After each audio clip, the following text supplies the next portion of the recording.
will see here in a sec. You see the little live thing? Mm-hmm. Yep. All right. Give it a couple seconds. All right. And welcome everyone to today's discussion. My name is Amos Joseph, and I will be moderating this, I guess, kind of not really impromptu, but this discussion that we're having today about, I guess, Kyle. We have these two guys here, Kyle, and we've got Ken from Media Shadow, who will be discussing the statement that actually was made about how the heavy-handed approach to responding to COVID-19 is more preferable to the softer approach. And since it's kind of the topic of the year, there's been a lot of discussions that I've seen online where people are talking about different approaches from different countries. But Kyle, since you're kind of the one that originally organized this, I guess I'll let you add give your bit on it. Yeah, sure. So all three of us have known each other for quite a while. I've known Ken probably the longest, and we're both members of Amos laughed at this description, but a sort of fellowship of shit posters that bait each other from opposite aisles of the spectrum, but with the understanding that we're not like actually screeching and calling each other terrible people. We're just, trying to push the other people to make the best arguments and come up with the best jokes and banter. So pretty much I've just been watching from Australia, seeing America, from my perspective, just fucking implode, and watching all the Americans, especially on the right side of the aisle, just seemingly living in an alternate universe to what my perspective on all of this is. And I'm not trying to make it too much about my perspective. It's not like my lived experience. It's just like, right. To me, this can all be very looked at as objectively as possible, and it'll lead to, in my opinion, the conclusion that I'm going to try to argue for today. Now, just real quick, kind of looking at it, just as an understanding, Kyle is someone living in Australia. Ken and myself are based in the U.S. But kind of the thing is, it's not just sort of the Australia versus the U.S. argument, but it'll sort of look and feel that way, maybe a tiny bit superficially, but we're going to try to not make it that. I'm going to say a couple of things about where Australia went wrong. I'm going to mention other countries, and a lot of the time I think we'll be talking about it slightly more in the abstract, because I intentionally avoided making the central topic actually explicitly mentioning any countries for that reason. Right. It's more of the overall approach of a heavy-handed versus a softer-handed approach. Like, for example, like the U.S. Tends to be kind of more of the softer approach, whereas certain countries like Australia, or even like from my own background, the country of Taiwan kind of took a very strong approach and basically went to 0 daily cases by May of this year. Whereas many other countries are still, including the U.S., are still having daily cases, because of certain measures. So we're going to kind of look at that between just Kyle and Ken here talking. But I want to hand over to Ken real quick to kind of give his take on everything, before we get into the discussion. Well, before we get all the way serious and no fun, I had a visual metaphor moment this morning where I was thinking about Kyle's argument, and then I was thinking of it made me flash to the Naked Gun movie with Leslie Nielsen, where Priscilla Presley says, "I practice safe sex," and then Leslie Nielsen says, "So do I," and then cut to both of them in oversized novelty condoms, bodies head to toe. It's just kind of overkill to the point of absurdity. So how did you know what the Australian national uniform is now? Yeah, so that was what I first thought of. Was like, well, how do I, frame this in a funny way, right? Like, there's safe sex, and then there's like, well, this is just ridiculous. So my whole point would just be to try to acknowledge the ridiculous when and where it rears its head, and look at, as you say, like try to be attached to the reality as it actually presents itself, and base our political response more as sanely as we can in the midst of, like, just today, I think Trump, it was a big news story, like Trump, lied and told people it wasn't a big deal, even though behind the scenes he was saying it was a big deal. It's like, well, yeah, do you guys not remember the fucking toilet paper shortages we had? Like, if he would have said the sky is falling, like, at the president, this would have been, in some ways quite a bit worse if everyone had just, like, thrown their hands up and said, oh my God, we're fucked. Yeah, I do agree. But the most charitable defense of still criticizing Trump is, well, I mean, there's something to be said about not panicking the public, but you still then, behind the scenes, in the most responsible way you can, try to take care of the actual problem. And Trump, there's good reason to show Trump hasn't really done that. Well, in some ways he did. I mean, he locked down travel to China, and we can't essentially freeze people out of the country if they're citizens. We have to let them repatriate. But, he's funded a massive amount of vaccine trials and testing, and, he's kind of run the gamut on what to do. He just doesn't want the economy completely shut down, which might be your point of contention with he should have done more. But if that's right, let me know. Yeah, that I would agree, but it depends how quickly you want to get into the economy, because I think it's pretty easy to show in the numbers that shutting down the economy, in scare quotes, actually was not nearly as bad as you might suspect if you have the right government structures and systems in place to cushion the blow. Because you actually look at the numbers, and America has had a 31% GDP fall over the last quarter. Australia has had 7%. Well, so, do you know offhand how many small businesses, like what percent of your economy is based on small businesses? I would not have a clue, sorry. That's all right. But I think the U.S. is fairly unique in that regard, where like 40% of our tax revenue is generated from small businesses, and like 60 million people are employed in that sector of the economy. And there's a problem with them lobbying for government assistance in the face of COVID right now. And that's why we're shuttering tens of thousands of businesses and, millions of people going into unemployment. Maybe Australia, it's more manageable because you're frankly just a smaller country. Yeah, there's all kinds of unique differences between the two. That's one of the biggest reasons why I didn't want to get too specific with comparing apples and oranges. We can have to try to compare apples and apples as much as possible. So I just did a quick Google search, and using the employment measure of small businesses, there were 2 million small businesses in Australia, employing less than 19 people, accounting for 97% of all Australian businesses by employee size. Holy cats. Wow. Well, yeah, there's differences, but that's a lot of small businesses. Wow, cool. Yeah, because of our tax structure, we have a more progressive tax structure than America that sort of penalizes incomes and businesses that get huge. So like Walmart would not exist here. It doesn't. It actively doesn't exist here.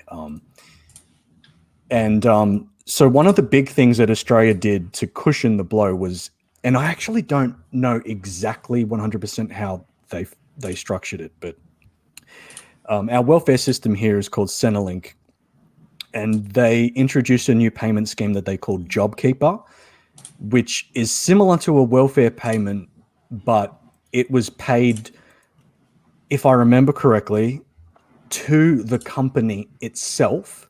If the company basically submitted an application and said, our business has been heavily affected by coronavirus, can you give us this amount of support for each employee we have that will help us keep these employees on payroll for the duration of the crisis? And then the government has set like an end date to the payments so that when everything is basically back to normal, the payments will end, and hopefully the government will basically have subsidized the businesses through the crisis. And that's, it remains to be seen exactly how effective that will have been. Like, maybe there's been some businesses that have just irrevocably been affected and will close down permanently. Yeah, it we sounds don't like know. Your tourism section is kind of SOL because it was reliant on so many foreigners coming in. Oh yeah, that's one of the ones that definitely is going to be affected forever. Maybe when things open up more and we get more tourism, maybe they'll be able to kind of resurrect. I don't know. But so can we take a step back from the economy? Sorry, I didn't mean to get us there quite as fast as I did. Yeah. About it, but let's just talk about, if you don't mind, Amos, the kind of the scale of the problem. Sure, I'd love to. Okay, so we've had like 200,000, approaching 200,000 dead in America, like 170,000, I think, as of this morning, per the CDC. Worldometer has it at 195. Oh, really? Okay.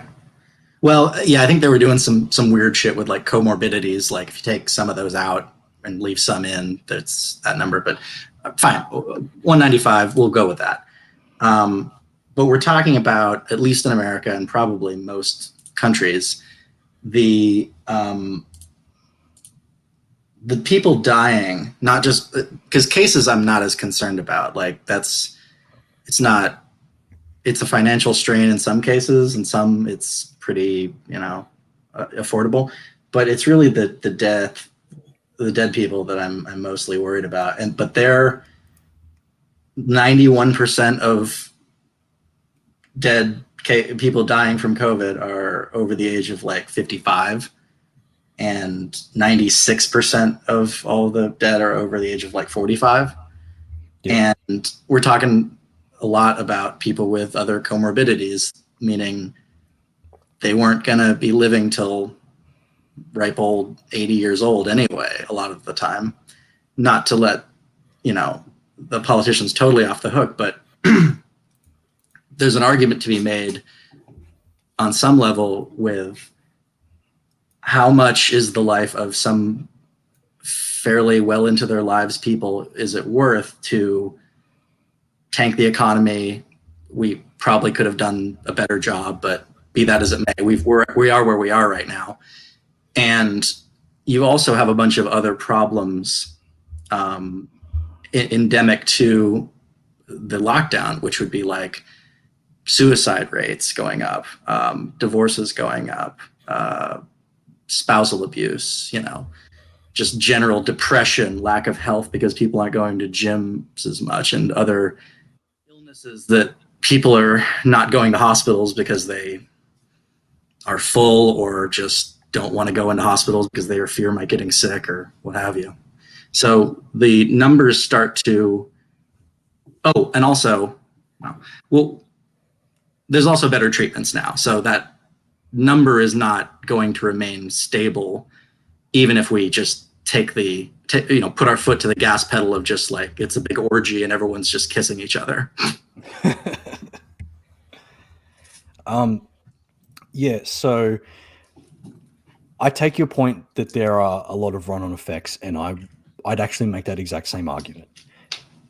Both for what you're saying in the sense that countries have to be prepared for all the run-on effects. We have to improve access to things like, I don't know if you call it the same thing, we call it telehealth, like video conferencing with doctors, where if you just need basic treatments, you just video call your doctor and they send you a prescription or they advise you or whatever. We have to get better at supplying PPE. We have to adapt. And arguably we haven't done that as well as we could. Nor have we. Right. Yeah, I should have been more clear. I meant we as in everybody, not just Australia. And so, like I said, I take your point. A lockdown. So I'll draw a line in the sand here. I'll put my flag there and say I fully support that. As soon as these viruses made it to our shores, and they should never have made it here in the first place, I don't think we can waste any time going over like China asshole and all that. Don't trust China. China is asshole. Yeah, we don't have to waste any time with any of that. We are 100% aligned. China is to blame. The World Health Organization is corrupt. They fucked up. They let us down. We don't have to waste any time. We can just go straight to, okay, we're in this situation. The virus has made it to our shores. We have to pick a strategy to deal with this. And I absolutely stand by the strategy that is the best is that a intense lockdown, get the numbers to at least double digits per day, preferably single digits, preferably completely eliminate it like New Zealand and several states in Australia.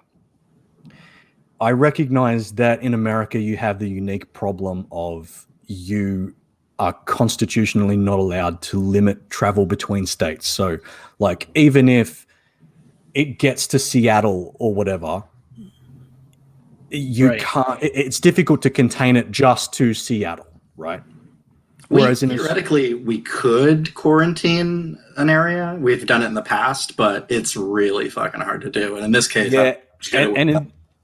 and in this climate, with the amount of division and stonewalling everybody's doing on both sides, it'd be just about impossible, I'd say. And also, especially in this case, I think we had people coming from China spreading it well before it was known. Yep. So, like I said, it's here. Got to deal with it. Australia, several states in Australia. Haven't 100% kept up on the numbers, so I might have one of these wrong. But I'm pretty sure that Western Australia, South Australia, Northern Territory, and Tasmania have eliminated the viruses. The virus. And Queensland is your big problem, right? No, Victoria. Oh, excuse me. Yeah. So basically it's Queensland, which is up north, New South Wales, which is where Sydney is. That's where I am. New South Wales is sort of in the middle. It's still a slight problem. Queensland has almost eliminated it, just almost.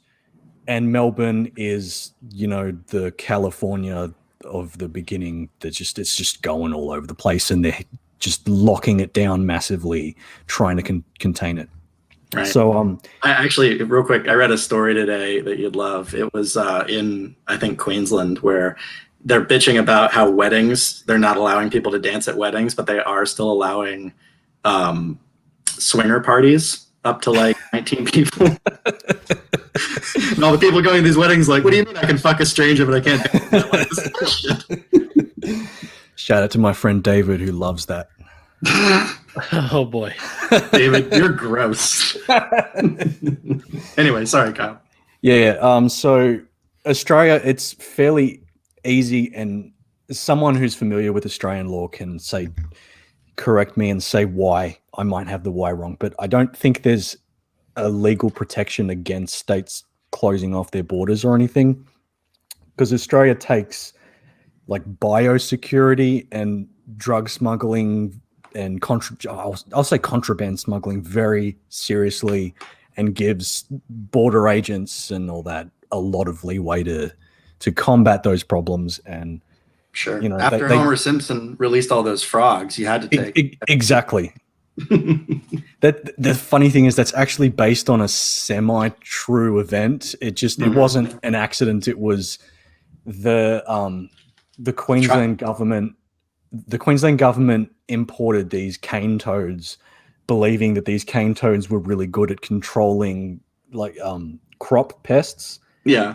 And then the cane toads ended up, they ate all the crop pests, but then became their own problem, and they're fucking poisonous. So they've actually got like a bounty on these toads, and there's like some people that make like significant income just killing cane toads. See what I'm telling you? Government interference. It only messes things up, Kyle. When will you? I know. When will we stop playing God? I never. We just won't.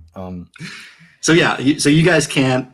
Well, I don't even know if it would make sense for you guys to lock down your little states, as it were, your principalities or what have you. But be that as it may, yeah, America, we have a lot of other problems that make us kind of uniquely ill-suited for this disease, like yeah, the federalism of like not allowing, the federal government to just run in and tell your state how to respond to the disease. Like we had, I think, Iowa or someone today just said like, no, we're not shutting anything down, and we don't even have mask rules. We're just like letting it hang out there and just being free. And what's the federal government to do other than make suggestions? So just to sort of be clear, do you dislike that fact? Would you like there to be some kind of amendment to say, like, in this kind of emergency situation, the federal government can override and say, no, this is serious national biosecurity. You're not allowed to make these lax laws. Would you support that, or do you like the way it is?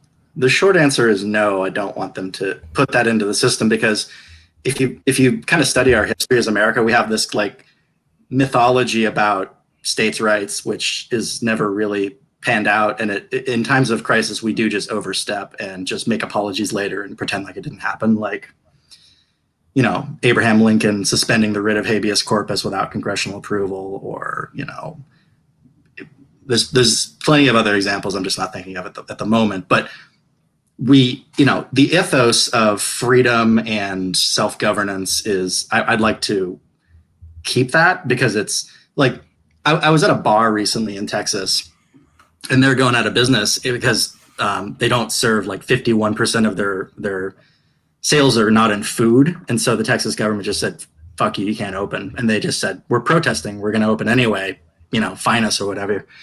And I'm there, and the guy's giving this speech. And then afterwards they do the Pledge of Allegiance, or not the Pledge of Allegiance, the national anthem.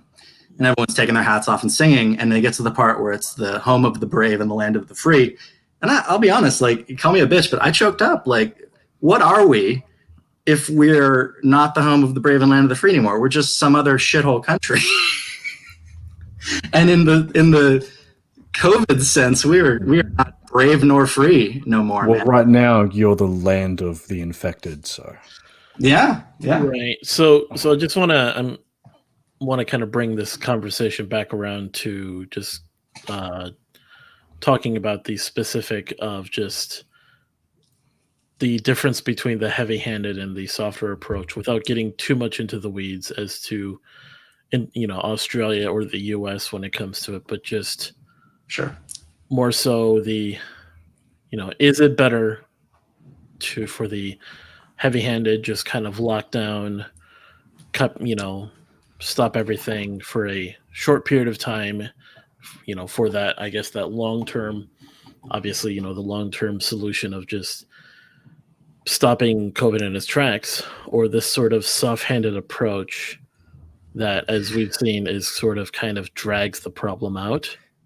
yeah. So It's sort of at the expense of just, trying to maintain as many of like states' rights and freedoms and such to, not disrupt the economy too much. Yeah, so I'll kind of field that and slightly lay out the basis of how I'm looking at it, which is, you look at New Zealand. New Zealand has effectively completely eliminated the virus. They had a little couple of cases or something. Several of them were incoming travelers that weren't checked or something. I don't remember, but New Zealand is possibly the most realistic gold standard we have. And, you look at their economy, and the last quarter, their GDP went down 1.6%. So if you're following the idea that the more intense this lockdown is, you shut everything down, blah, blah, blah, it just obliterates the economy. It doesn't seem to be the case. Same with Australia. Australia didn't lock down quite as intensely as New Zealand, but we still locked down pretty well, and we went down 7%. Sweden, that didn't lock down at all, like they're pretty infamous for just saying YOLO here. They went down 8.3%. And like, you kind of have to ask why. What's going on here in Sweden if like heavy-handed government interventions are not responsible for this 8.3% GDP drop? What is? I'm not an economist, I'm not an expert. So one of these economists or experts in this topic can correct me, but it seems pretty reasonable to me that economic health and the general social health of your society doesn't just come down to businesses being open all the time, businesses running constantly, everybody being at work as much as possible. You know, that's kind of a bit of a Marxist idea of like the labor theory of value, like just keep putting labor into the system and you'll get value. Like, not really, right? The economy responds to what people value. And people value being able to have family gatherings and not worrying about if grandma's going to drop dead. People value being able to go outside and not have to, you know, engage their amygdala every time they see another person and go, oh shit, that could be someone with coronavirus. Keep like 1.5 meters away. People value the feeling that when there is a serious crisis like this, that the government is going to do the one thing that a government should do. Like, unless you're the most hardcore ANCAP out there, who just, and that's an entirely different argument. The most hardcore ANCAP out there thinks that the government has absolutely no job. Just end the Fed, crush government. They're illegitimate 100% of the time. The government has a job. And the most bare, basic, like, rallying idea of there being a central federal government is national security against foreign threats. Whether that's, you know, an invasion of Chinese drones dropping weird seeds or a virus. And, you know, people in Syria that don't feel like their government is going to keep them safe against terrorist attacks then don't have very good social health right now.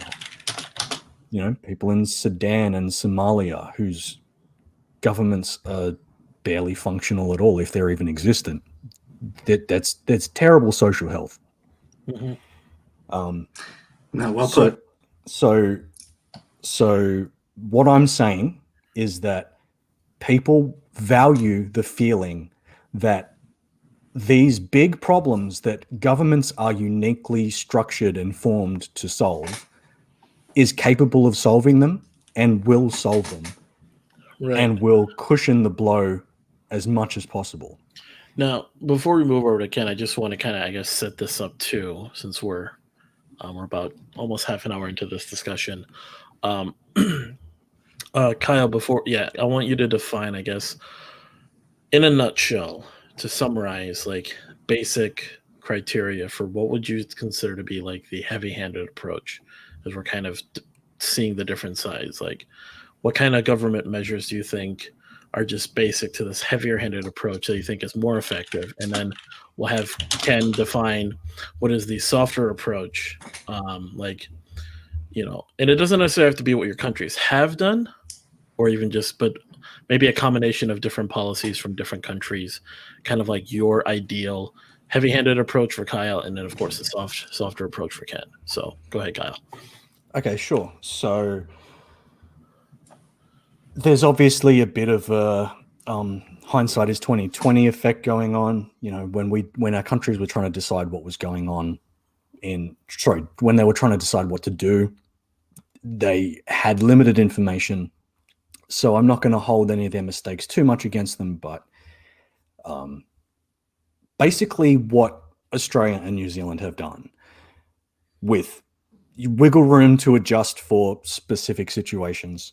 So what Australia did was they made gatherings of over, they made it illegal for you to go outside of your residence unless you had a valid reason. And they had a list of valid reasons. One was medical care, grocery shopping. You were allowed to go outside for exercise, so you could go outside and ride your bike around the block for exercise. You were allowed to go for, did I say work? No, I didn't. So you were allowed to leave for work. And there were probably a couple of other ones. But basically, you needed to stay in your house unless you had a valid reason. And the police were, at their discretion and legally allowed to stop you and ask you to justify why you were outside. And if they believed you say, like if you were, walking around in a business suit with a cooler full of beer with a couple of friends, they'd be like, why are you outside? Oh, we're going for exercise. Doesn't kind of look like you're doing that very much. They were legally allowed to ask these questions and fine you if your reason wasn't good enough. How much were those fines thereabouts? I don't remember. I want to say they were around $1,000. They might have been a little bit less or a little bit more. And I don't completely remember. Let me just take a quick look. That'd be Australian dollars, right? Yeah. But I mean, we sort of get an idea of the order of magnitude. Like, it's not the sort of thing that will bankrupt a person. It's enough of it's like a really, really severe traffic infringement sort of fine. Yeah. So just enough to be a serious disincentive, but not enough to kill someone. So just for everyone that's going to be, of course, the audience, that's around $725 US dollars, 726 technically, but around there. So that would be comparable to, I'd say, about 2 speeding tickets, 2 pretty bad speeding tickets, I'd say, depending. Like a new PlayStation. Yeah, a little bit more than that, but yeah. Honestly, I might be off. It might have been $500. It might have been $2,000. I don't completely remember. I never had to worry about it. So you're advocating that there's obviously, so there's a basic quarantine in place enforced by the police. People who are in breach of that quarantine would be fined. Yeah, find a medium, modest sum. An essential, what would you consider to be essential travel under those conditions? You said going to work? Yeah, like I said, they defined it very well, and I didn't hear of any stories of somebody being fined unjustifiably. They defined it really well. It was, like I said, to seek medical care, to visit a pharmacy, to get groceries, to get food. So a lot of the drive-through restaurants and stuff stayed open, so you were allowed to go through the McDonald's drive-through and shit. Would there be any types of work that people would not be allowed to go to anymore? Certain types of yeah. So they put a limit on what kind of businesses could operate.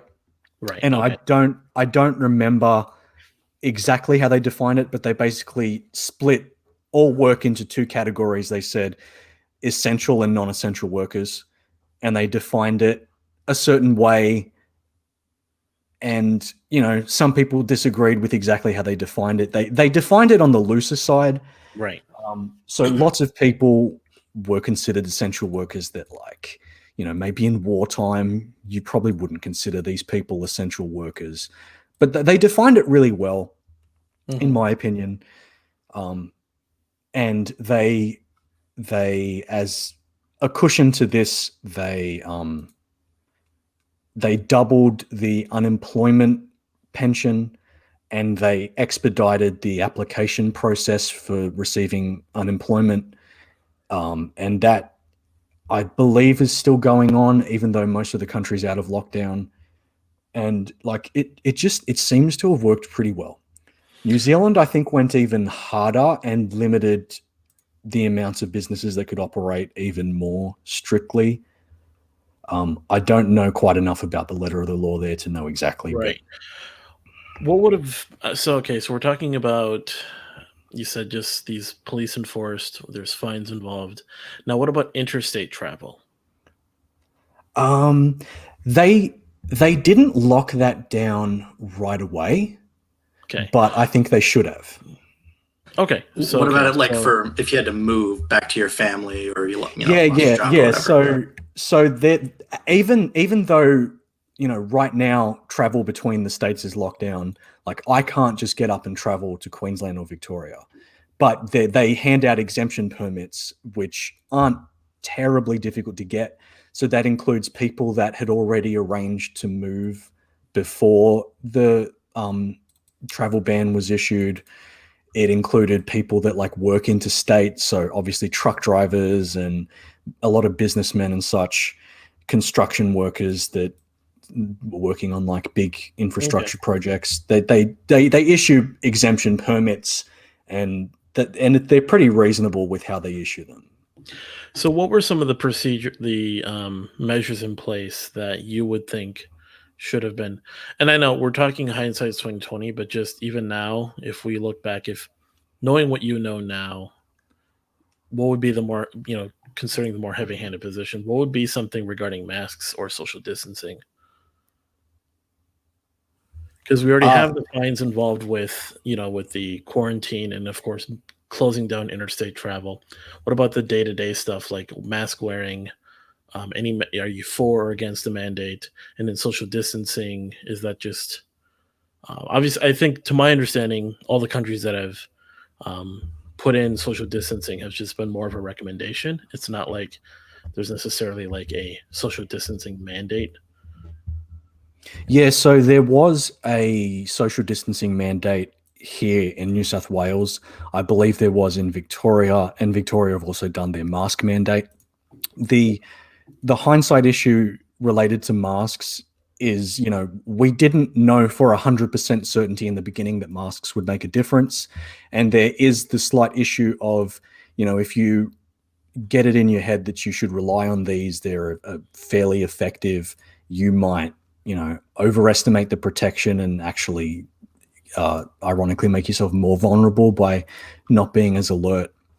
But I would have pretty much supported mask mandates from the beginning. We have very good reason to believe they work for these type of viruses. They worked for SARS-1. They work for rhinoviruses. They work for some of the more terrestrial cold viruses caused by coronaviruses. So there's Enforced very by good fine, reason. then? Sorry? Mask mandate enforced by a fine? I would have zero problem if the government decided to enforce that, yes. Okay. Now, how was the social distancing enforcement done? Basically, the police were enabled to be able to basically order people to leave a situation, like anti-loitering laws. Like if they came across 4 people standing in a smallish group talking to one another, the police would be allowed to come over, tell them that you must disperse, and if they didn't, they could fine them. Okay. So far, just to clarify as well, like overall, everything kind of just results in, for the masks, for the social distancing, and for the, interstate travel and quarantine, all enforced by fines.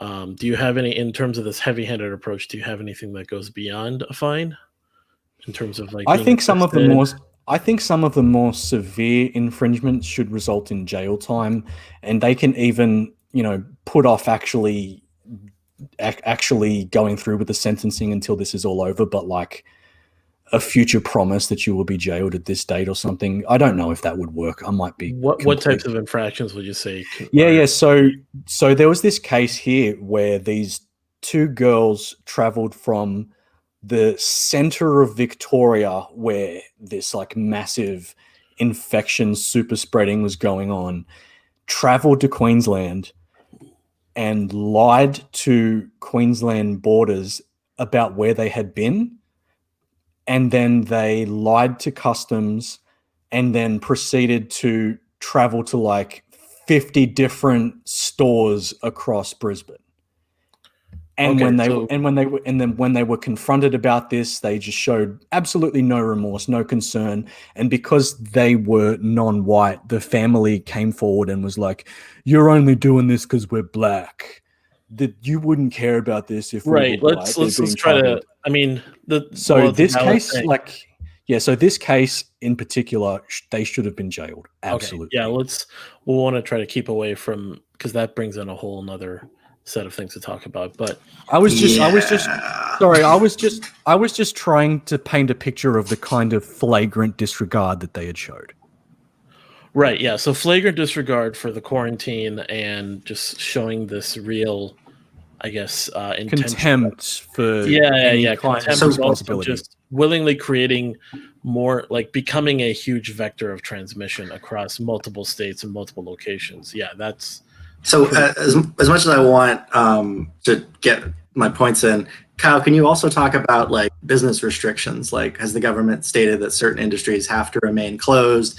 People have to work from home, et cetera, et cetera. Or has the new guidelines, like you have to have places of business that have a minimum distance between people and like barriers up for breath or, moisture droplets and all that shit, in addition to face masks at work? Yeah. So to my understanding, most businesses that want to operate in New South Wales, and just to make it, just in case everyone forgot or if I haven't said already, so New South Wales has fairly low cases. We're like double digits, and most of them are being contact traced.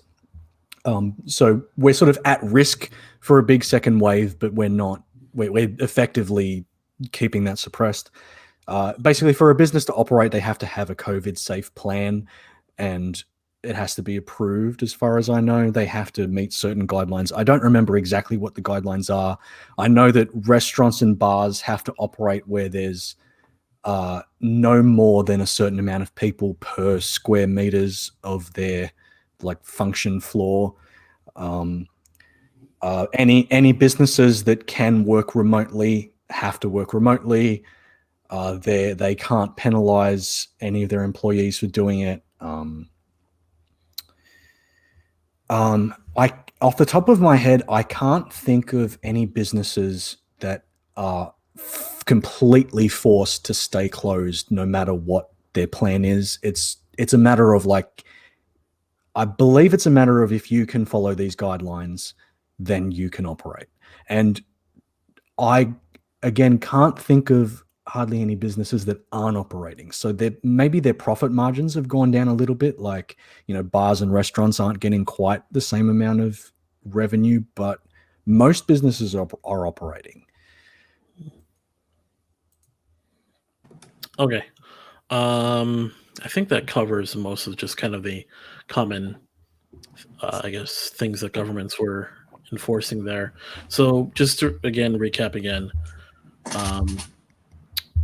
Restricting, well, you said so, shutting down interstate travel, police enforce quarantine with fines, of course, then enforced mask mandates.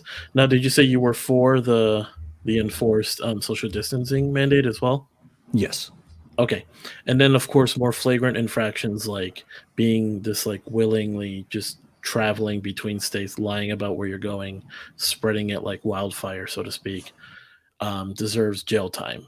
Yes. That pretty much covers kind of the basics of just a more heavy-handed approach. Yes, and I would support stay-at-home orders similar to what we had here in New South Wales at the absolute minimum until you got down to double-digit daily cases. Right. So harsh lockdown. In what kind of population size, though? Well, here, New South Wales has a population of, if I remember correctly, 5 or 6 million, maybe a little bit more. Let me quickly, New South Wales population. Sorry, 7.5 million. So New South Wales has a population of 7.5 million. and it was basically get the daily cases across New South Wales down to double digits. Right. And once you do that, then you can relax. Not relax completely, but relax from the Like a transition restrictions. out of that kind of thing. Yeah. Okay. So with that, we're going to move on over to Ken to kind of explain, I guess, your position as a more softer approach. Like what sort of things you would kind of just in those same categories: interstate travel, quarantine enforcement, mask mandates, social distancing mandates, as well as anything else that you feel would be relevant to kind of those types of categories. Sure. As far as the stay-at-home order, I forget which states did and which states didn't actually have that, but I stayed home for a good couple months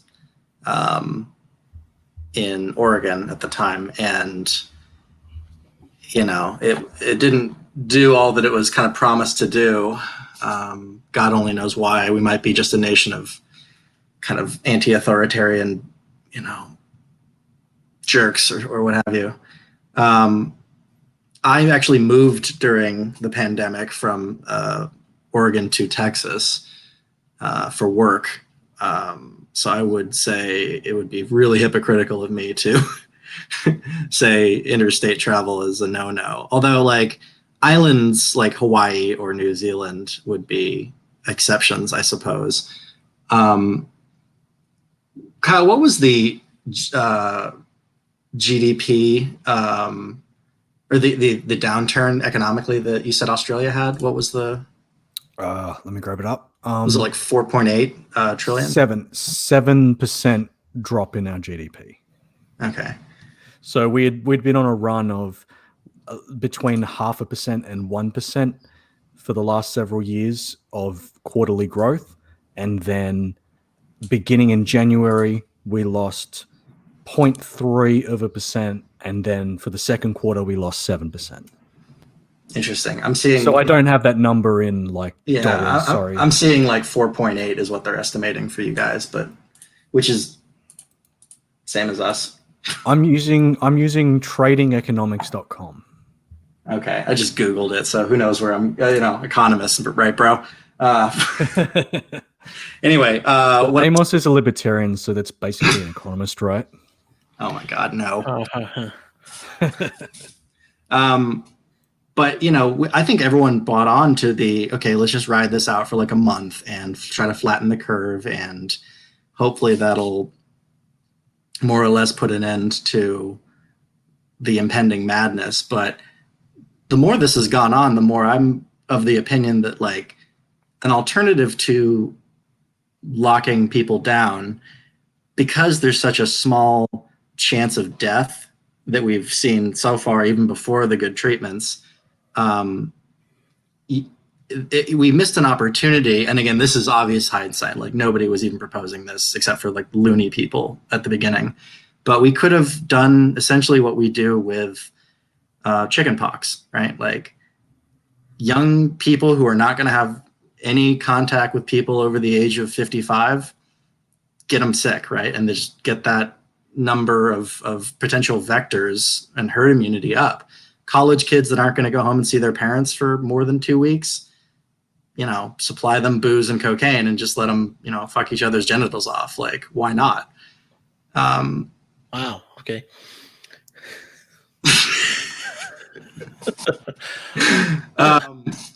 I don't, it's more about the freedom to go where you want and do what you want. Like this whole ethos of like snitching on people for endangering others when you're standing on a street corner with your friends strikes me as more than just unhelpful. It's kind of like, I don't know. It's not something I want to encourage in my fellow countrymen. Right. But what if they were a commie? Well, that's the thing. I can't. I'm also becoming a hypocrite because the whole Nancy Pelosi hair salon thing. Oh man, if I could fine her for that, ooh, that was a goodie. Yeah, I'll add that if I were American, I would probably just be a boogaloo, burn it all down, just like you corrupt, hypocritical expletives. Like, what the hell is wrong with those people? They're just Well, I don't want to get into too much of like America bashing, but you're not wrong. And the problem is we also have a lot of other shit going on. We had the hurricanes, we had the crazy fire going on in California, and the political divide, which is everything is Trump's fault and everything is been blamed on Trump, and they've obstructed him at every conceivable turn. How'd that Russia investigation turn out? How'd the fucking Kavanaugh Supreme Court nomination thing turn out? Okay. Blah, blah, yeah, blah, sorry, blah. I wasn't trying to bash America. I was more trying sort of. I know you weren't. I'm trying to explicate my position without constantly relying on the fact that America is like weird and also in the midst of a bunch of other serious problems. Yeah, Right. I was trying to sort of say, I actually empathize with the Americans that are just really cynical about all of this and are like, "Oh, I can't trust these guys." Like, I empathize with these people very much. But so I guess what is the problem with just having a more directed approach towards the elderly, right? Like people who are out of the job market, if they're over 65, they have Social Security. We just like have more people working to support an economy that can support these people, and also have like more law and order going on because less people are like out in the streets, setting fire to Portland and, however many other cities have crazy shit going on. And then like just making sure they're getting prophylactic hydroxychloroquine and vitamin C and D if they're in risk groups. And, young people, the risk to younger folks like under 45 is truly negligible, and limiting their freedom to go out and do shit. Like it's really on you if you kill grandma, right? Like you have to live with that. It's the libertarian why can't I do cocaine argument, right? Like I'm a responsible adult. Like there's a bunch of heroin addicts that would ruin their lives, but that's not me. Like just let me do cocaine. Okay, so just one quick question before I try to answer. When you this sort of alternative approach that you're proposing, would that be government enforced, like government enforced vitamin C and D and government enforced 65 staying home, or you're relying on people to just do it themselves? There's some level of moral hazard you take when you have serious health problems like obesity and hypertension, and you just weren't cursed from birth with having, type 2 diabetes or something like that, right? We all understand that smokers in America, there's like 500,000 smoking related deaths a year, right? Like why have we not shut down the economy, decades ago? Because that's been the case. Why have we not shut down all of the roads in the country because 30,000 people a year die in accidents, et cetera, et cetera?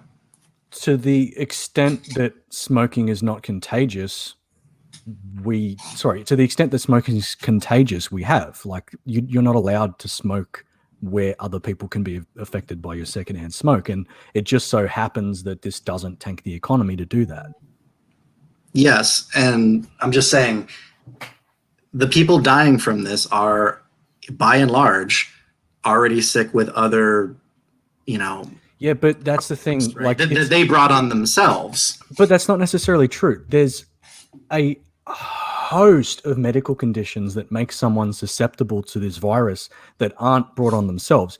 Yeah, I'll concede that a huge chunk of them are, say, smokers and obese people. But the vast majority, Kyle. Is that true? What do you think? It's like AIDS patients and people with lupus? No, it's fat Americans. Come on. But that's like, okay, hang on. Some Americans just decide to live way too long and then they get sick. This doesn't. America has some of the highest rates of obesity in the world, right? Sure. And the roughly 3% death rate is fairly consistent across most countries, and it doesn't scale down relative to obesity rates. Like a lot of Asian countries have much lower obesity rates, but are still having reasonably high death rates like roughly around that 2% to 3%. So I don't think the majority of these are obese people. Like you said, you already said the majority of them are old people. Yes, the vast majority are over. So, and of the others, you've got people with all kinds of immune diseases. You've got people with vascular diseases that they were born with. You've got people with like cystic fibrosis. You've got people with. Let me cut you off. I understand all that. I will grant you that there are some very unlucky people that any new virus would take off the grid if it was rampant enough, right? Fine. We don't shut the economy down for that every other season, and nor should we.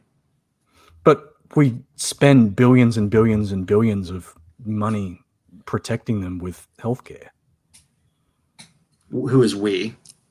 Everybody. Like, even though you don't have universal healthcare, you still have like disability payments, and people still rack up shitloads of money in medical bills that they don't pay and then gets fronted to taxpayers. Let me take this another direction real quick. So the CDC came out with a number that was like 6% of COVID deaths in the Americas, or in America rather, were purely non-comorbid. Yeah, right? so this will get into the argument of like what would you define like, and you'll probably just say whatever the CDC does, but what would you define as a perfectly healthy person with no comorbidities that doesn't fit? Like, what do you think it is that kills people with COVID? Like, it's lack of oxygen.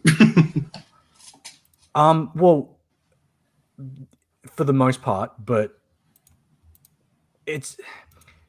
we still don't know exactly what this virus does, right? Sure.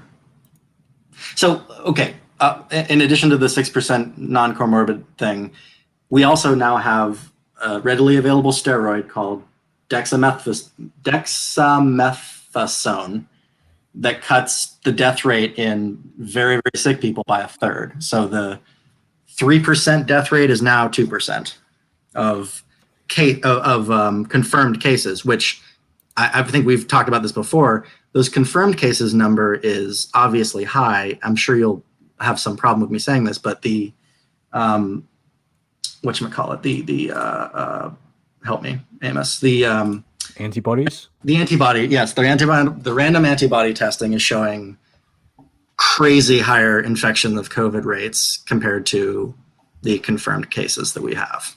But there's reason to believe that this is not very reliable. I mean, I saw a couple of scientists that reviewed some of these papers and said that at least 50% of these positives were confirmed false positives. There's a multitude of different tests available, and none of them have been approved by the FDA, as far as I know. So I don't find this reliable evidence to base any decisions on. It might end up being the truth, but it's also kind of goes against other data. We have data from Korea and China of roughly the R0 rates of the virus, showing that with no controls in place, you'll have an R0 rate of about 5, maybe slightly above.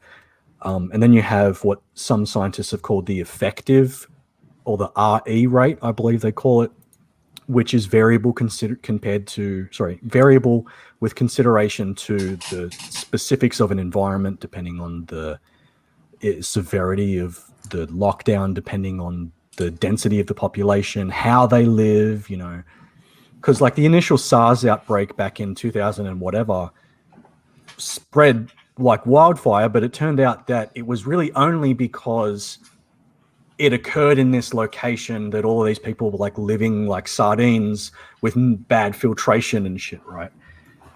So sure, that petered out because it wasn't actually as infectious as we feared based on the initial data. But the spread of this virus, we understand it fairly well, and even if we double the amount of cases, so the current, according to Worldometer, current worldwide case numbers are 28 million, of which 6.5 is American.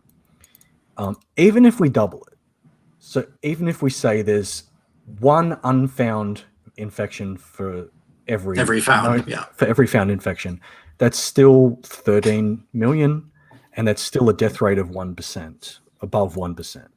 Well, and in what time frame? Because we're going to have, again, better treatments and we're going to have vaccines in fairly short order. Sure, but that's the thing. We're going on 6 months since the initial pandemic. So I'm not willing to say, oh, well, let's just not do nothing. We'll just wait until we find a treatment and stuff. I'm not willing to do that, and I don't want my health authority to do that. Hold on. So let's bring it back to I want to clarify a few points with Ken. So go for it. When it comes to the softer approach, since we did address Kyle's more harder approach, heavy-handed approach, interstate travel, restricted, banned, or completely open? Completely open. Okay. Quarantine. First off, would you be for or against any sort of quarantine, like stay-home order, shelter in place, any of those, whatever terms the state uses? Yeah, I think like nursing homes might make some sense. Only for nursing homes? What about any other type of home, just regular residents? Prisons would be nice if we could keep people in prisons during this whole Okay, no point taken. I agree. It would be nice to keep people in prison. Right? But no, I mean prisoners in prison. But in terms of so with the rest of the civilian population, would you have any sort of quarantine? No, I don't think. It would have to get to a level of death and decimation to the population that it's like truly staggering. Before it would be just overwhelming. There would just be an outcry. You have to do this. So quarantine for at-risk population being old people, as you're defining it, and of course keeping prisons with just the prisoners. And for the audience as well, Ken is referring to how in the U.S. there's been problems with because of COVID. There have been early releases of criminals that have then led to reoffending violence. Yes. So which is a separate thing too. So now let's move on up to mask mandates. For or against? I'm not sure they do a whole hell of a lot. I mean, I think they marginally reduce the spread, but that I don't mind as much, as long as I think there's an argument to be made that I'm going to piss off a lot of libertarians. Right. But for your softer approach, would you have a mask mandate? Nationally? No, I think it's up to state governments. If you have Oregon, the state where you only have like 120 dead people in like 8 months. So for a national thing, would you have like maybe a mask recommendation?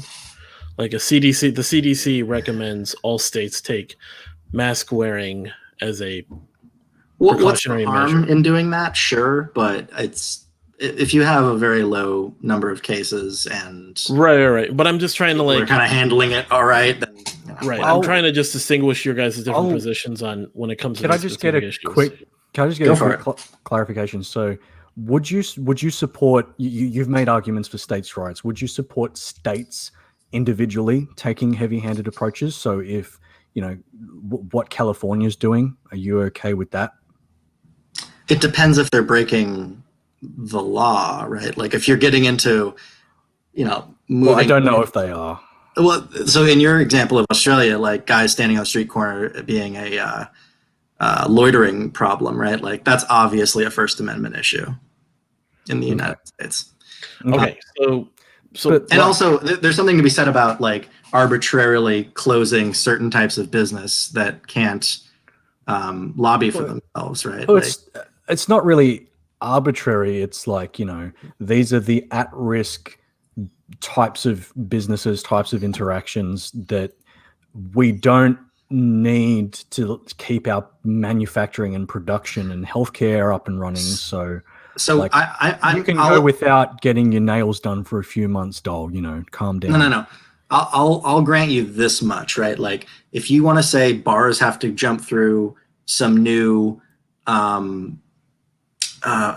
hoops because of the health department has new standards, and bars can't open once they jump through those crazy new hoops, fine. You can't just say a certain type of business must remain closed throughout this. You're just ruining people's lives and creating a lot of unemployment if you do that, right? Like, there needs to be, like, just giving out people money in certain countries is not a viable strategy. It's worked fairly decently here. Yeah, I know. So, okay, just because I want to at least get these out before you guys go any further. So, mask mandates, you'd say, would be up to the states. Yes. But you would at least go for some sort of national sort of recommendation. Like, if the president had, like, the CDC come out and say, like, we recommend everyone wear a mask.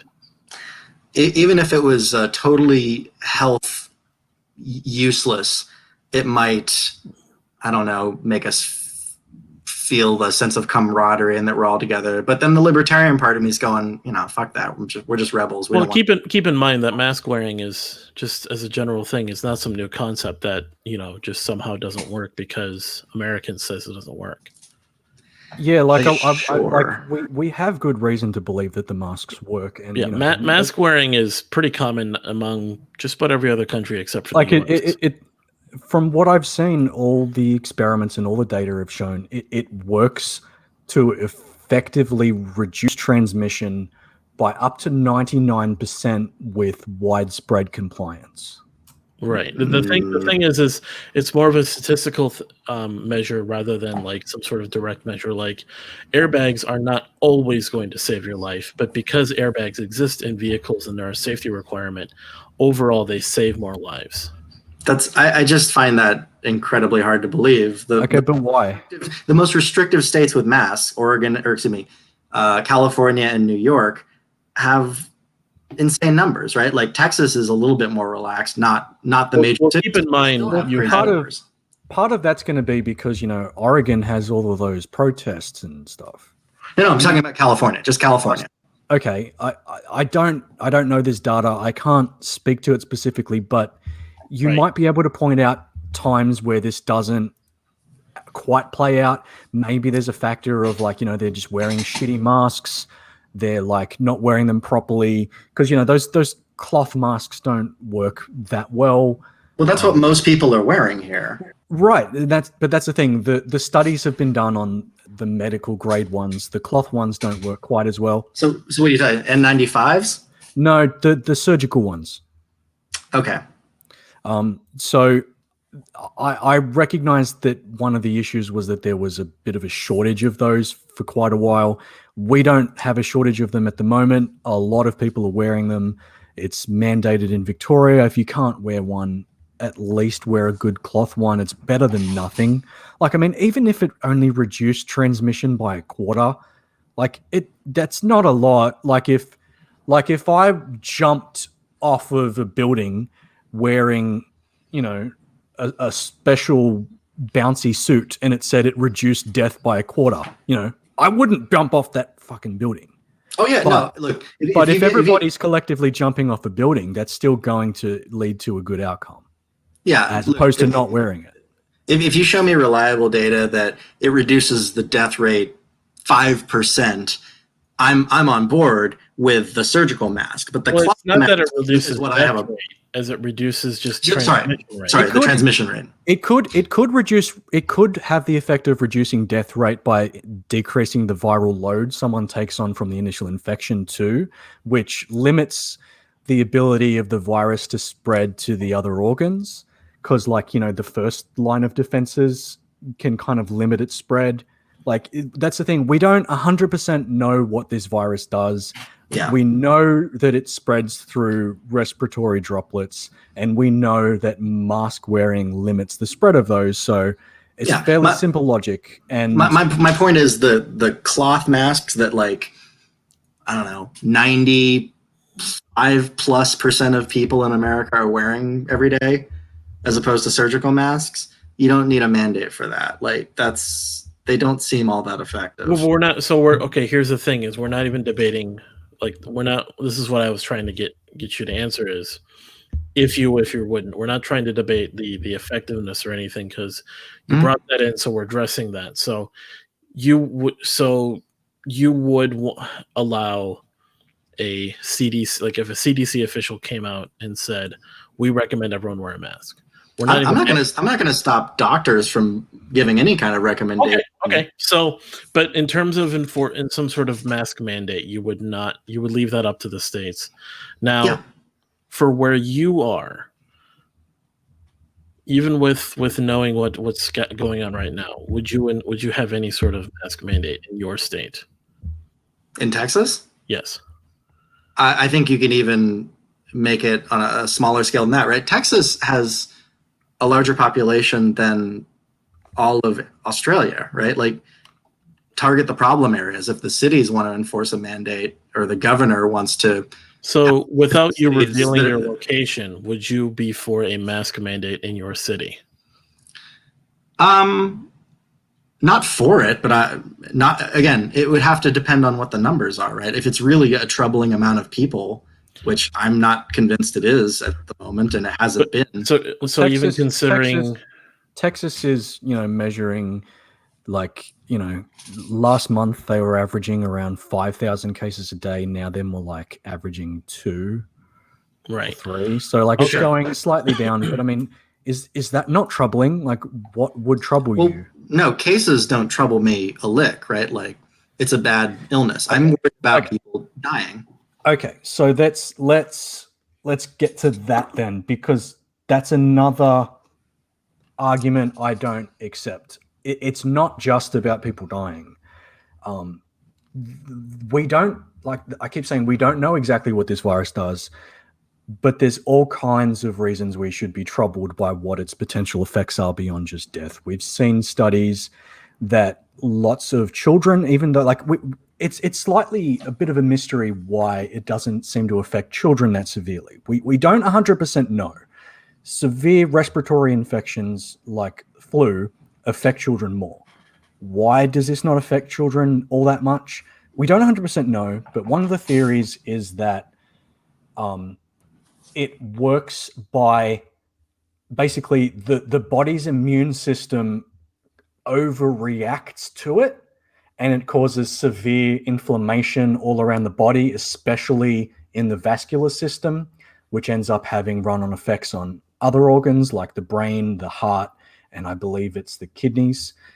So, we see most patients that have died, we see in the autopsies that they have severe vascular damage, they have severe kidney damage, they have severe, I believe, clotting. And so with children, it could simply be that, like, their immune system isn't that strong, and in this case, it works to their favor. They're not overreacting to it in the same way. But we're still seeing, markers of inflammation around the body that are indicative of things like Kawasaki disease.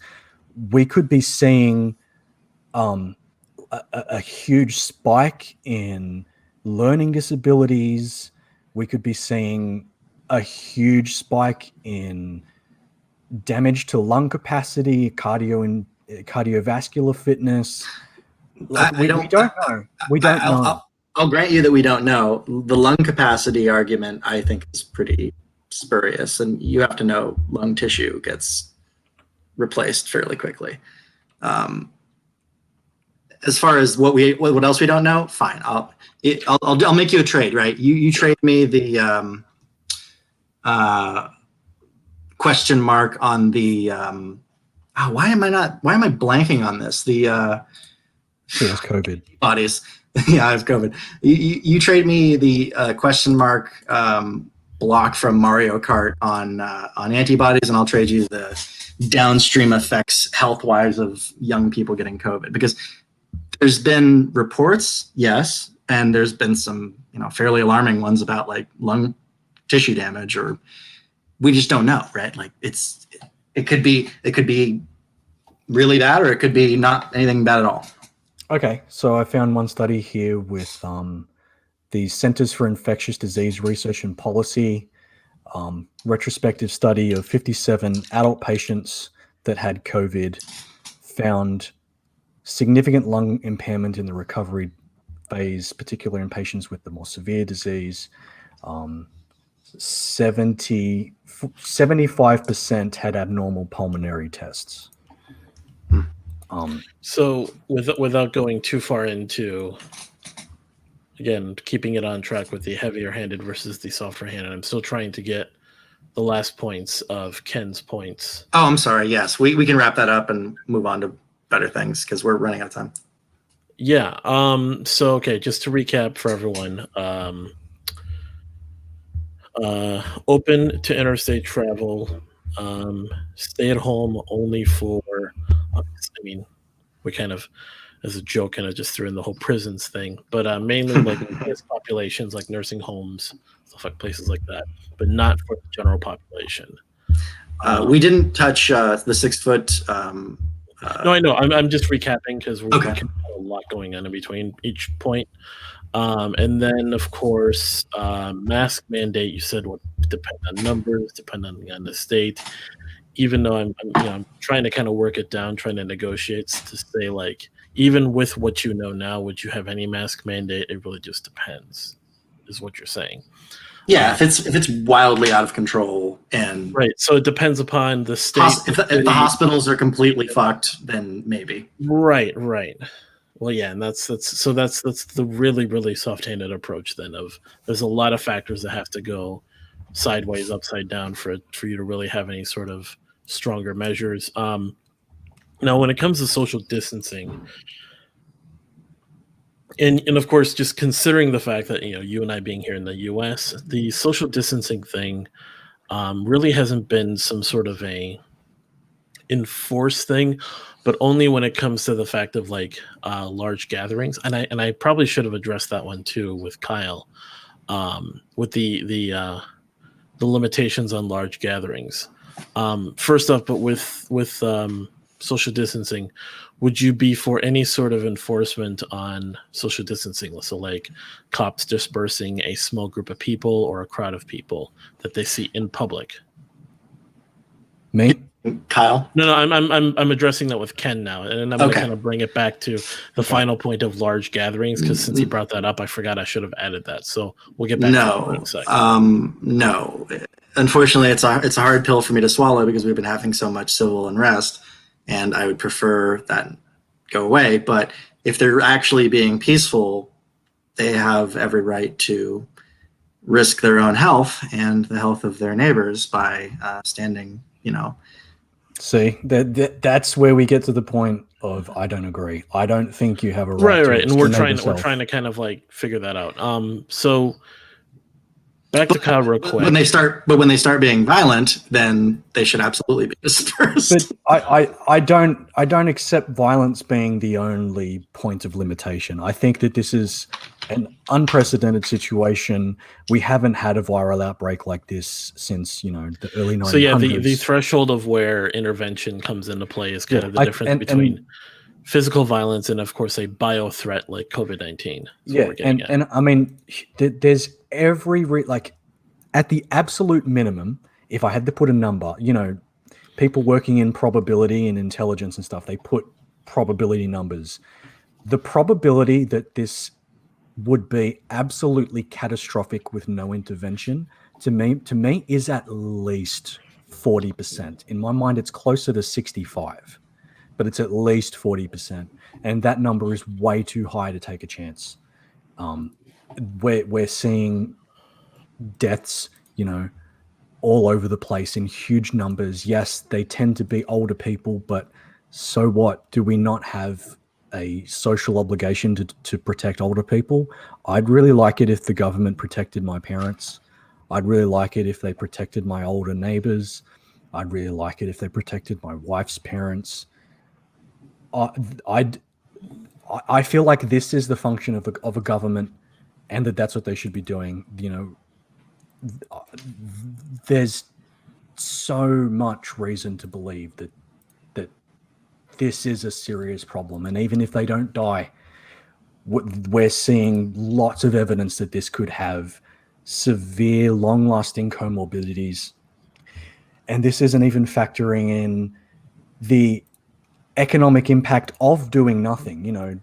Sam Harris made the argument really well and really early that everybody that compares the economic impact of heavy lockdown to no lockdown is making the false comparison of heavy lockdown with coronavirus to no lockdown with no coronavirus.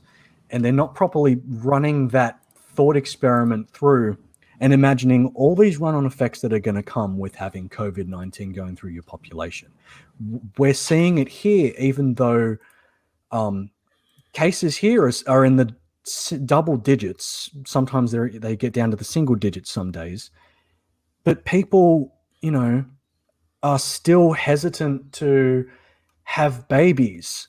They're still hesitant to go on vacation with their friends and family when they're going to be in close proximity to people from other locations. There's sporting venues and arenas are still limited in how many people they can have in one location. Imagine having to spend 9 months without seeing your grandma.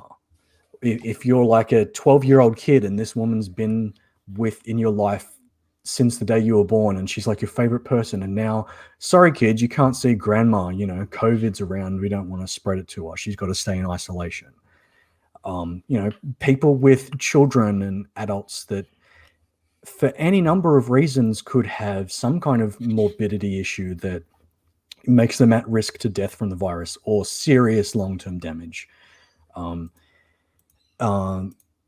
Children's hospitals that are having to turn people away from, say, life-altering treatments because there's COVID risks, or this hospital had a patient in yesterday and they haven't properly sterilized the area.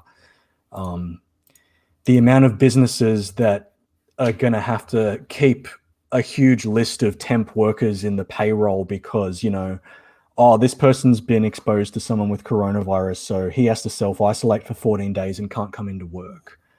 Or someone that knowingly has the virus and can't come into work. Like, going with the idea that this virus has spread way more than it actually has by the official numbers. So, the antibody tests, I think they said the basic estimate was 10 times the amount of people were testing positive for these antibodies. Correct. So even if that's the case, that's 60 million American citizens that have had the virus. And if you want to have any kind of, like, the bare bones response to this is, if you're a hairdresser, don't come into work if you have the virus. So how many hairdressers is that having to take off work? How many businesses is that having to close? How many temp worker shortages are we going to have? Well, how many people are not going to see their grandmother? The disease typically lasts something like 2 weeks, right? Like, if a hairdresser gets COVID, we're not talking about her losing her job. But what if they do? Like, so many people live paycheck to paycheck. So many businesses are in the red. You're talking, the difference in that scenario versus what we're seeing now is astronomically different.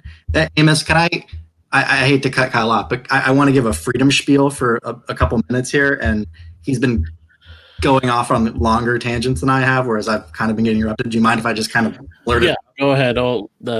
Yeah. And Okay. while you're doing this, can you superimpose an American flag waving in the And background? some fireworks and an eagle. Okay. Oh no, don't do that. You'll start a wildfire. With a gender reveal. Okay.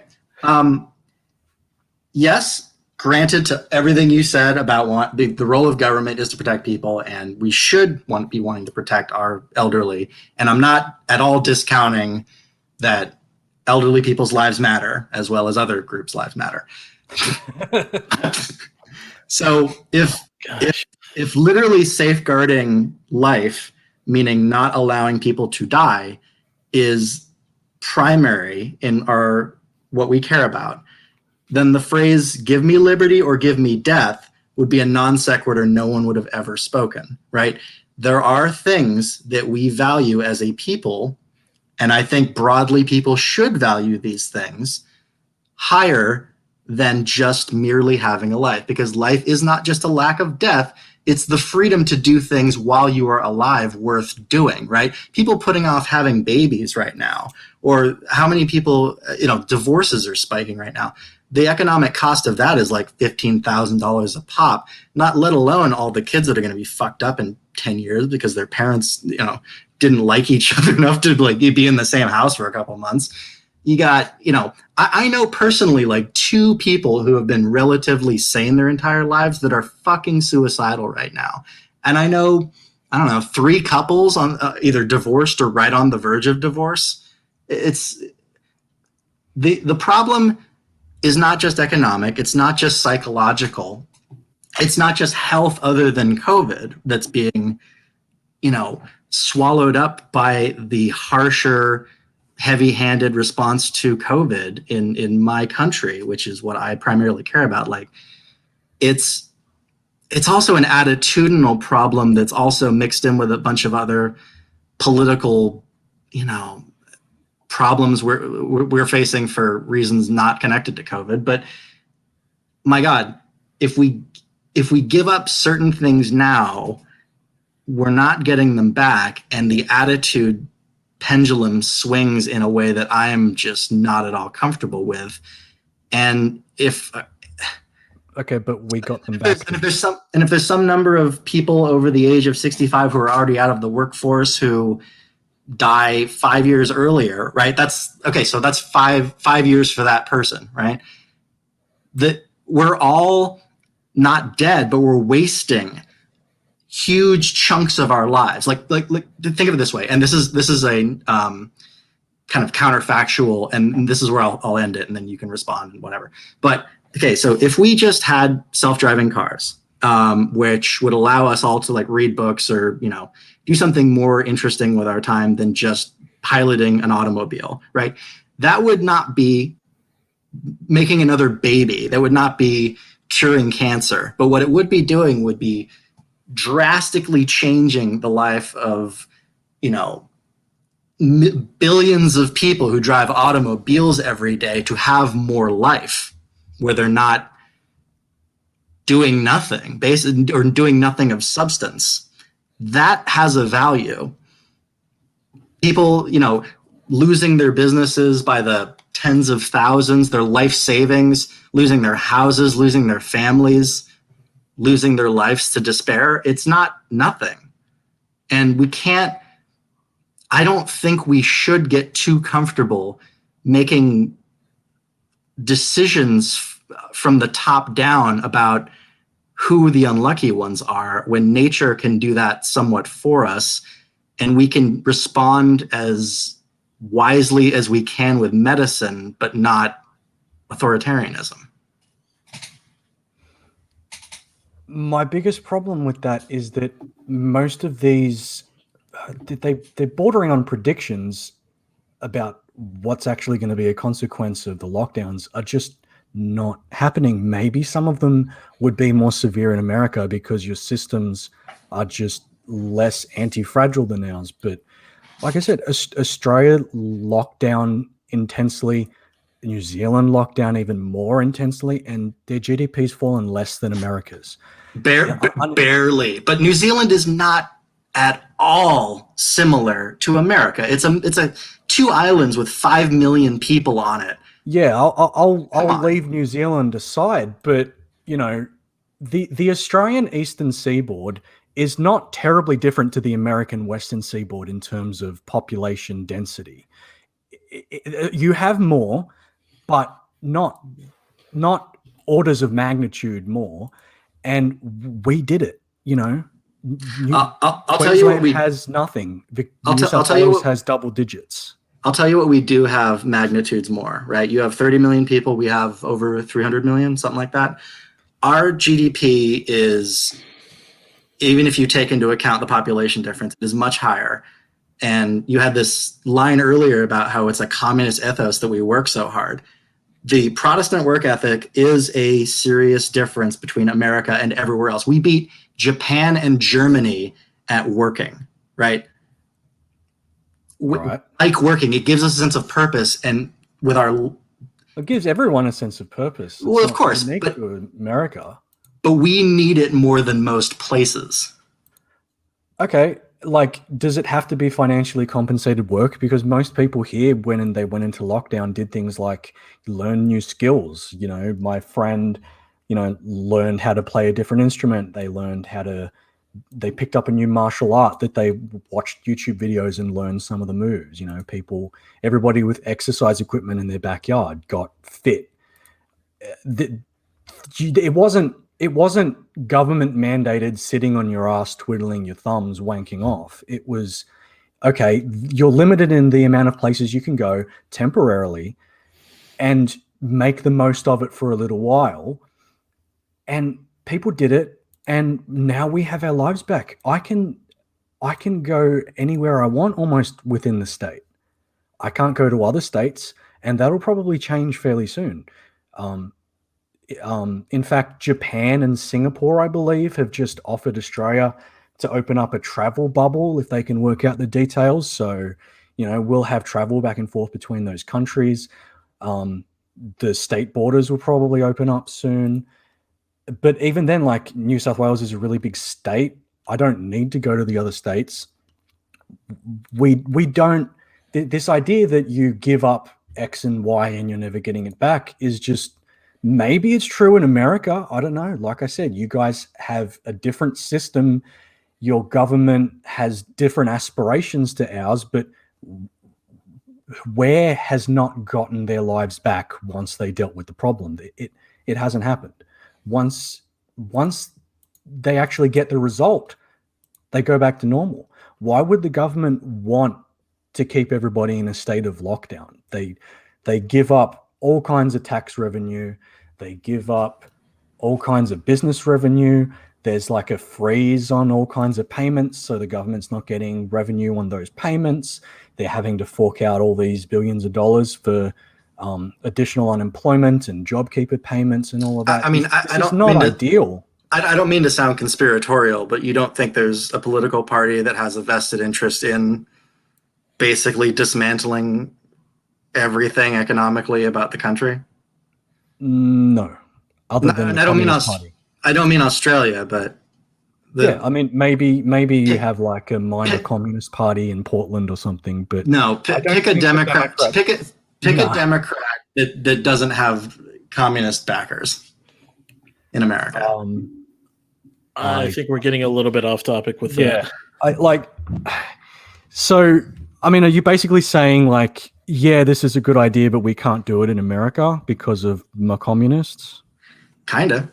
Okay, I mean, I can even concede that argument. Okay, yeah, that's fine. But then that just comes down to America has its own unique problems that they can't effectively implement this. But that's not Well, an argument it's- against it in general. Sure, it's more of an attitudinal thing, right? Like I don't need to go somewhere, therefore I will not, is just not an attitude that we respect, right? Like that would have never served a people before this stage in history. It would have Because been, things changed. Like people's attitudes changed after 9/11. You know, the whole thing with like snitching on people's backpacks and stuff. You know, you see something, say something. Did you have that same slogan? Like people's but attitudes to all there's this a changed. there's a huge difference between snitching on a terrorist and snitching on your neighbor. Or suspected terrorist. Well, okay, but some minor infraction of health that But what if it's not a minor infraction? Like there was a party in Victoria that spread coronavirus to like 50 people, which then spread it to a further several hundred people. So Sure, like and you could yeah, that's deaths on the hands of this one yeah. person. If you have some law in the books that says you can't have house parties, I mean, I'm queasy saying it, but okay, enforce that law. But if it's people standing on the street too close to each other, like fuck off. But see, that was only for a very short period of time. Like that's not in place anymore. We got that right back. So what is the fear? Why would the government of America want to limit people doing this? Again, Except when they have- you're talking about the country of Nancy Pelosi, right? Like you've seen what she thinks of the peasant class and how the rules don't apply to her, right? Guys, we're getting into some other topics here regarding Yes. individuals and political other stuffs, basically. I'm actually kind of interested in this sort of back and forth at the moment. Well, yeah, but it's getting into a separate topic altogether. But I think it's almost sort of illuminating the fundamental perspective difference, which is that, you know, Ken is approaching this as like, well, I absolutely do not trust my government to do this responsibly, so I'm absolutely unwilling to hand them over the power to do this. And I'm saying, well, okay, I do. I'm fine with it. And if that's all that it comes down to, then we don't have all that much disagreement. Like well, I said, is it surprising to you, Kyle, that I'm a conservative and that I base most of my political identity on conserving the basic rights of the United States? Like, that shouldn't be much of a surprise. Whereas I've dated like a girl from New Zealand who I was like, man, you really are from the land of no worries, and that your government kind of takes much better care of you. And it would make sense that your political of the world is far different from mine, but you know. So you guys have both basically taken very different stances in terms of Kyle has stated his more heavy-handed approach, while Ken has pretty much given a very open approach to just more of just letting people make their own decisions. And the only thing where you put any sort of restrictions or stay-at-home order in place, the quarantine, was just at-risk populations, mainly old people. Yeah. And where you guys both have your difference in views just comes down to the fact that the Australian government and just the governments where they've basically kind of cracked down hard to take the heavier-handed approach have pretty much just restored life to a pretty normal place with limited amount of daily cases, which then, with life just returning to normal for them. Whereas in the US, because of the culture we have in this adversarial relationship that we have with our government, not only just historically, but just as a part of our culture, it's difficult for the populace, even the among just the more even the less I guess less radical side, just the people who aren't even conservative or or left leaning, that would be more just kind of full lockdown, be with that full lockdown idea. In general, the American population does not like the idea of the government stepping in and taking that much control. Can I make one small little point? Yes. Because I moved from Oregon, which was very restrictive, to Texas, I have this weird perspective that I think most Americans don't have, in that it's sort of, and I also traveled when I got to Texas to through New Mexico and Arizona and Utah for this small little camping trip. But anyway, as you go from restrictive to non-restrictive places, and you see the attitudinal change in just kind of the ambiance around you, it has a weird effect. You sort of are just happier, and you kind of realize that it doesn't need to weigh on you, the thoughts of what other people are up to, what your neighbors might be doing that's endangering you. Maybe not you, but the people dying, it does. Definitely.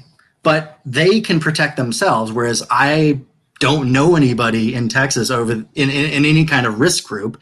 And so I can meet up with like-minded folks that are of age and, relatively healthy, and we can decide for ourselves if we want to have pool parties and, go camping or et cetera, et cetera. And that's great. I'm living a life, whereas a lot of other people are not allowed to make that same choice. But,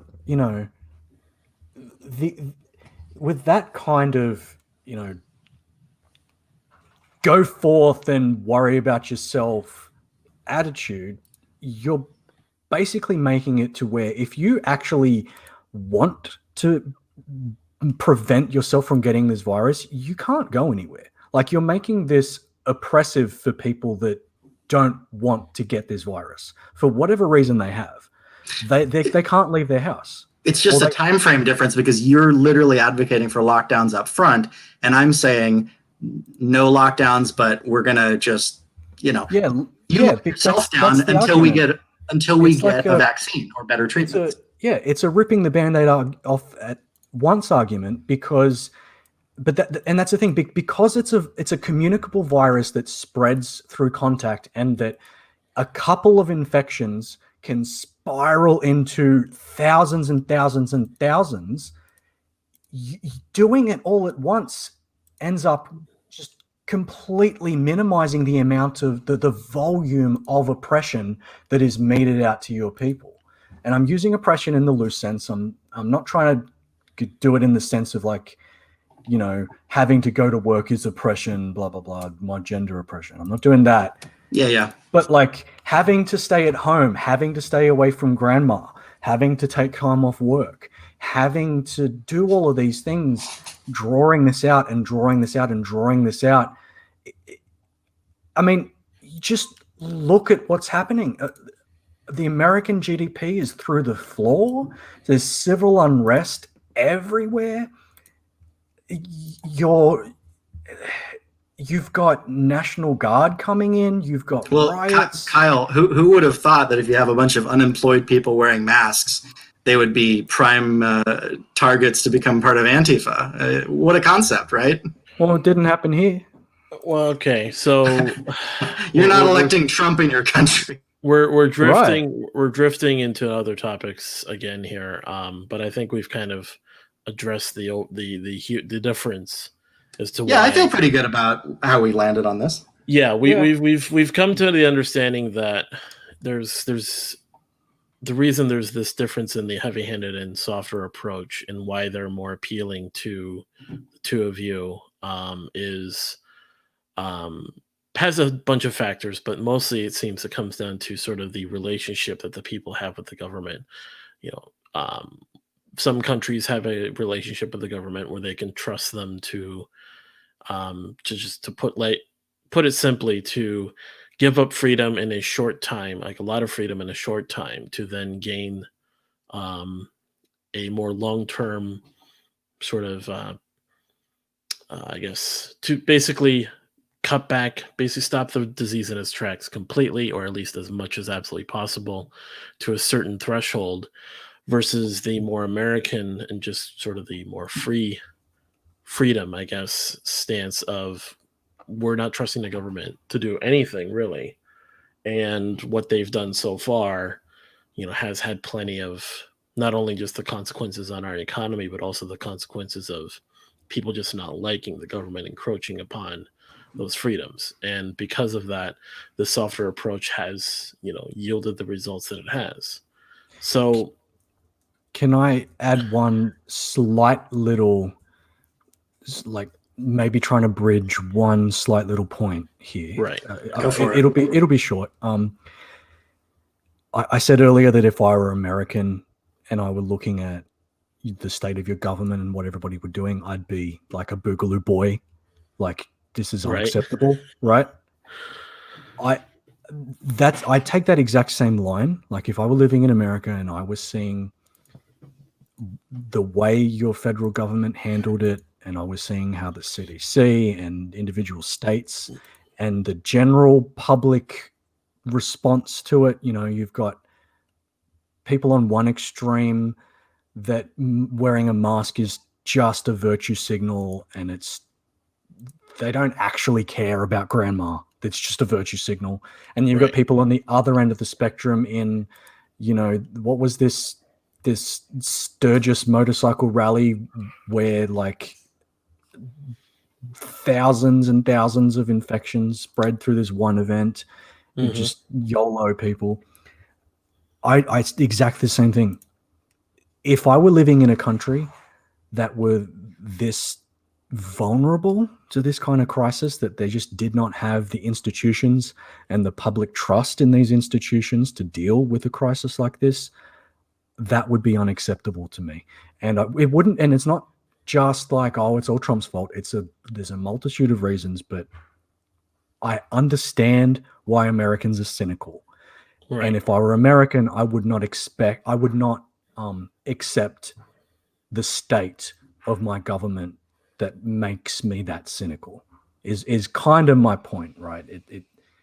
I would not accept this. And it just comes across, and I'm not saying you're doing this, a lot of people that I speak to on this topic, it comes across like they might not exactly be happy about it, but they can live with the fact that their government's this unreliable and they'd never dream of giving them this power. Like I would not accept that. So Right. that hopefully bridges a slight point that we have of like the perception of Americans coming across YOLO that might not actually have that attitude. Yeah, and I couldn't agree more. And I apologize that I had to devolve the conversation into America, liberty, rah, rah, rah. I just think it gets to kind of the heart of our conception of the difference in how we view this. And, it's, yeah, that's really all I got. So anything you guys want to kind of give as a closing remark to maybe to each other, but also to kind of what you think you've gained through this conversation? I finally remembered antibodies. Yeah, I'll just say,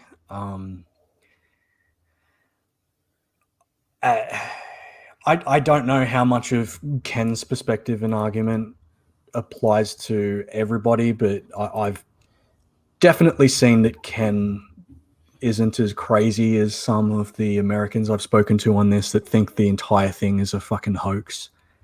So I've definitely gained thanks, that. asshole. So I'm not Alex Jones, and so suddenly I'm cool. That's awesome. Yeah, you definitely give that vibe. No. So yeah, yeah. I think we've come to a point where there's not all that much left to be said. And the fact that you sort of went into the flag waving machine gun penis thing, like it ended up getting us to the point where we were like, okay, well, this is our actual perspective difference here. It sort of comes down to a matter of what we have faith in. I mean that like trust, not religious faith. Right. Sure. Okay. Any final thoughts there, Ken? I think it was John Wayne and Rio Bravo, maybe. No, not Rio Bravo. One of the Searchers, perhaps, where he said, I think a man's only good to one oath at a time, and I made mine to the Confederate States of the United States. I think you have to have a kind of hierarchy of beliefs, right? If you're neurotic, you might be very happy in California as a rule follower of COVID, snitching on people and feeling sort of comforted in your support and kind of obsequiousness to the heavy-handed response to COVID. I could see myself being that because I'm a rule follower, but my rules that I put at the top of that rule hierarchy are the foundational kind of mythological, freedom-loving, we're brave and liberated people who, do great things and are not going to be held back by even our own government, but, least of all some piddling microscopic disease that, kills less and less people nowadays, but and also we have better treatments, and also only kills old people with health problems and blah blah blah. But anyway, getting back to the main point is, that's at the top of my hierarchy, right? Like, I'm not going to surrender my idea of the primacy that those notions take in how I conduct my life and how my nation should be run because of any, temporal catastrophe in my lifetime. It's going to take something so radical and more than this global pandemic to shake those foundations. And maybe there's something, and then I'll just have to eat crow and say, hey, I fucked up. The American experiment just doesn't work no more. Sorry, guys. I'm sorry I was so adamant about it that many years, but I don't think we're there yet. And I'm glad of that. Right. All right. Well, once again, it was fun hearing both of you have this discussion. I know I didn't really. It was good. I didn't have to step in too much, but we definitely came to some understanding, which is good. So anything, yeah. I guess. You did a great job, Amos. Every time I want to wipe the floor with Trump supporters and shit, you'll be the moderator. Fuck yeah! Wow. Okay. So I'll extend that. Sorry, I'll extend that to any other kind of wing cuck. Okay. There we go. That's we're getting off track here. All right. So thanks, of course, to the audience that'll be viewing this later. We will be seeing everyone some other time. Yeah. Thanks, guys. Later, Kyle. Later, Amos.